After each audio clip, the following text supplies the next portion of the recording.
आज का वीडियो पुरुषों के लिए काफ़ी खास है क्योंकि पुरुषों में होने वाली एक बहुत ही कॉमन प्रॉब्लम होती है, खास तौर से जो यंग बॉयज़ हैं उनके अंदर एक प्रॉब्लम देखने को मिलती है जिसको बोलते हैं वेरिकोसील। और वेरिकोसील जो होता है उसकी वजह से उनके अंडकोश में उनको दर्द रहता है, डिस्कम्फर्ट फील होता है। और उसके साथ ही साथ आगे जाकर इसमें अगर लापरवाही की जाए तो अंडकोश का जो साइज होता है वो सिकुड़ सकता है, श्रिंकेज आ सकता है। और उसकी वजह से शुक्राणुओं के बनने में दिक्कत आती है और उसकी वजह से सेक्सुअल वीकनेस, लो टेस्टोस्टेरोन और उस शुक्राणु की कमी की वजह से आगे जाकर पिता बनने में उनको काफ़ी ज़्यादा दिक्कतों का सामना करना पड़ता है। यह कुछ कॉमन प्रॉब्लम्स हैं जो कि वेरिकोसील की वजह से देखने को मिल सकती है। इसी के बारे में आज हम बात करेंगे कि आखिर वेरिकोसील जो है वो क्या होता है, क्या इसके कारण होते हैं, किसे इसका रिस्क रहता है और उसके साथ साथ इसमें होम्योपैथी आपको कैसे मदद कर सकती है।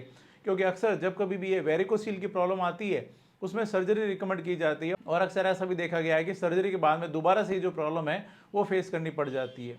यदि आप सर्जरी से बचना चाहते हैं तो यह वीडियो जो है वो अंत तक देखें। मैं जोधपुर से doctor Kuldeep Jangid, homeopathy consultant, एक बार फिर से आपका अपने यूट्यूब चैनल में स्वागत करता हूं। यदि आपके साथ में भी ऐसी कोई प्रॉब्लम आ रही है, वेरिकोसील से आप ग्रसित हैं या कोई सेक्सुअल वीकनेस आ रही है, इसके अलावा शुक्राणु की कमी है, पिता बनने में दिक्कत आ रही है, यूरिन से संबंधित किसी प्रकार की प्रॉब्लम है, तो मैं सजेशन दूंगा एक बार आप होम्योपैथी जरूर लें। प्रॉपर होम्योपैथी ट्रीटमेंट के लिए क्लिनिक पर आकर मिल सकते हैं या ऑनलाइन कंसल्ट भी कर सकते हैं। मैंने अपना कॉन्टैक्ट डिटेल दे रखा है। और हाँ, रेगुलर शॉर्ट हेल्थ अपडेट्स के लिए आप मुझे इंस्टाग्राम पर भी फॉलो कर सकते हैं। मैंने अपना आईडी दिया है डॉक्टर कुलदीप टिप्स। यहाँ पर आपको मिलेगी आपके स्वास्थ्य से जुड़ी हुई छोटी छोटी जानकारियाँ जो कि आपकी डे टू डे लाइफ में काफ़ी हेल्पफुल हो सकती है। बीच बीच में मैं कई ऐसी सक्सेस स्टोरी भी आपके साथ में शेयर करता रहता हूँ जिसमें कि आपको ऐसे पेशेंट है जो कि हमारे क्लिनिक पर आए थे और उनको वेरिकोसील की शिकायत थी और वो अब होम्योपैथी दवाओं द्वारा पूरी तरीके से ठीक है। चलिए अब सबसे पहले हम बात करते हैं कि आखिर जो ये वेरिकोसील है वो होता क्या है, कहाँ पर डेवलप होता है, इसके कौन कौन से कारण होते हैं जिसकी वजह से ये प्रॉब्लम फेस करनी पड़ती है। तो वेरिकोसील जो है बेसिकली आपकी जो टेस्टिस होते हैं, अंडकोश जो होते हैं, उसके अंदर क्या होता है कि कुछ ब्लड वेसल्स होती है, कुछ दो आर्टरी होती है लेफ्ट और राइट के लिए, जो कि उसके अंदर ऑक्सीजनेटेड ब्लड जो होता है उसको ले जाने का काम करती है ताकि उसको प्रॉपर ऑक्सीजन मिल सके। और इसी तरह से वहाँ से वापस जो वेंस होती है वो वेंस ऊपर की तरफ जाती है जो कि वहाँ से जो ब्लड होता है उसको वापस वहाँ से ड्रेन करने का काम करती है, ऊपर की तरफ भेजती है। और यह जो वेंस होती है वो जो टेस्टिस के ऊपर की तरफ एक गुच्छे के रूप में वहाँ पे विकसित हो जाती है। उसमें उसका स्ट्रक्चर जो होता है वो देखने को मिलता है जिसको बोलते हैं पेम्पिनीफॉर्म फ्लेक्सिस। और जब कभी भी इन जो वेंस होती है, बारीक बारीक जो खून की नलियाँ होती हैं, इनमें जो वाल में जो कुछ खराबी आ जाती है, डैमेज हो जाता है, उस कारण से वहाँ पर जो ये ब्लड होता है वो वापस ऊपर नहीं जा पाता है। उस कंडीशन में यहाँ पर मोटी मोटी नसें जो होती है वो देखने को मिलती है और इसी कंडीशन को बोलते हैं वेरिकोसील। वेरिकोसील यानी वहाँ की जो वेंस होती है उसके अंदर डायलेशन हो जाना, वहाँ पर उसको फुलावट आ जाना। अक्सर ये जो वेरिकोसील है वैसे लेफ्ट या राइट किस तरफ में किसी भी तरफ हो सकता है, लेकिन ये लेफ्ट साइड में इसकी थोड़ी सी ज़्यादा संभावनाएं होती है। और प्यूबर्टी की जो एज होती है, यंग एज जो होती है, उस एज में यह ज़्यादा देखने को मिलती है। अब बात करते हैं इसके कारण की, तो इसका जो सबसे बड़ा कारण होता है वो देखने को मिलता है, वो होता है इसमें जो वाल्व्स होते हैं उन वाल्व की खराबी।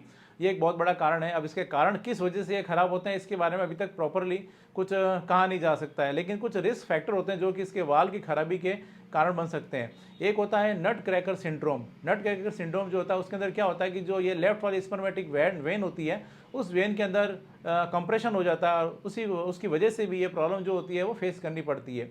इसके अलावा कभी कभी इसकी बनावट में प्रॉब्लम आती है, उसकी वजह से भी ये वाल्व जो होते हैं वो डैमेज हो सकते हैं। प्यूबर्टी की जो एज होती है यानी करीब करीब 9 साल से लेकर 14 साल जिसके अंदर इसका डेवलपमेंट होना शुरू होता है, उस कंडीशन में जब यहाँ पर ब्लड सप्लाई ज़्यादा होती है, उस कंडीशन में भी यह जब वहाँ पे ब्लड सप्लाई ज़्यादा होती है और वहाँ पर ये ज़्यादा ब्लड सप्लाई बढ़ने के कारण भी वहाँ पर ये जो वाल्व में खराबी हो सकती है, ये भी इसका कारण माना जाता है। इसके अलावा कुछ रिस्क फैक्टर्स होते हैं, जैसे बहुत ज़्यादा अगर आपका ऐसा काम है जिसमें आपको वज़न उठाना पड़ता है, या फिर आपको लंबे समय तक खड़े रहना पड़ता है, या फिर आप कभी जिम करते हैं, जिम में बहुत ज़्यादा वेट लिफ्टिंग करते हैं, या फिर आप बहुत ज़्यादा रनिंग कर रहे हैं, ऐसी कोई जॉब की प्रिपरेशन कर रहे हैं जिसमें आपको बहुत ज़्यादा रनिंग करनी पड़ती है, इन सभी कंडीशन में आपको इसका जो रिस्क होता है वो बढ़ जाता है। ये इसके कुछ मुख्य कारण होते हैं।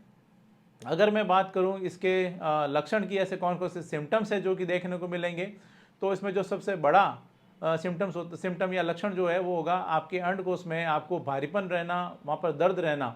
और यह जो दर्द होता है यह ऊपर की तरफ भी हो सकता है और यह अंडकोश से नीचे की तरफ थाइज में भी जा सकता है, वहाँ पर कुछ गर्माहट सी महसूस होगी।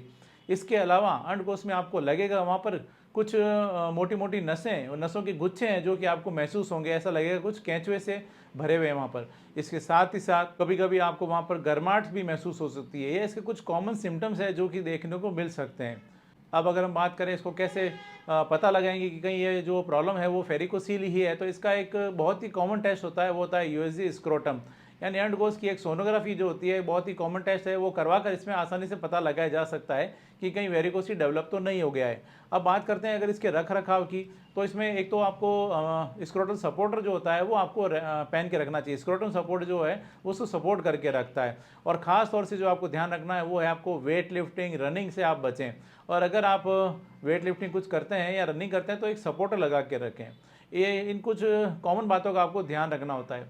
अब बात करते हैं ट्रीटमेंट पार्ट की, तो ट्रीटमेंट के लिए होम्योपैथी इसमें बहुत ही अच्छा एक ऑप्शन होता है। होम्योपैथी में ऐसे कई पेशेंट हैं जो क्लिनिक पर आकर मिलते हैं जो कि वेरिकोसिल से ग्रसित थे। मैंने कई रिपोर्ट्स भी शेयर की है अपने चैनल पर, जिसमें उनको वेरिकोसिल था, काफ़ी लंबे समय से परेशान थे और अब वो उनका जो वेरिकोसिल है वो पूरी तरीके से ठीक है होम्योपैथी दवाओं द्वारा। होम्योपैथी में इस प्रकार की प्रॉब्लम के लिए कई अच्छी अच्छी मेडिसिन है जो कि अवेलेबल होती है। यहाँ पर अगर मैं कुछ खास दवाइयों की बात करूँ जो कि अक्सर मैं क्लिनिक पे काम में लेता हूँ, इसके अलावा भी कई मेडिसिन होती है जो पेशेंट की नीड के अकॉर्डिंग दी जाती है। तो इसमें अगर खास दवाइयों की बात करूँ तो एक R42 एक बहुत अच्छी मेडिसिन है जो कि इसमें काम में ली जाती है। इसके अलावा हेमामालिस का मदर टिंचर इसमें अच्छा काम देता है, कार्डूस का मदर टिंचर इसमें अच्छा काम देता है। इसके साथ ही साथ फ्लोरिक एसिड 30 इसमें बहुत अच्छा काम करती है, जिंकम मेट 30 इसमें अच्छा काम करती है, रोडोडेंड्रोन 30, एस्कुलस 30, ये इसकी कुछ खास दवाइयाँ होती है जो सिम्टम्स के अकॉर्डिंग देने से काफ़ी इसमें लाभ देखने को मिलते हैं। यदि आपके साथ में भी ऐसी कुछ प्रॉब्लम आ रही है, वेरिकोसील से ग्रसित हैं, ऑपरेशन नहीं कराना चाहते हैं, तो मैं सजेशन दूंगा एक बार आप होम्योपैथी जरूर लें। प्रॉपर होम्योपैथी ट्रीटमेंट के लिए आप क्लिनिक पर आकर मिल सकते हैं या ऑनलाइन कंसल्ट भी कर सकते हैं। मैंने अपना कॉन्टैक्ट डिटेल दे रखा है। Thank you.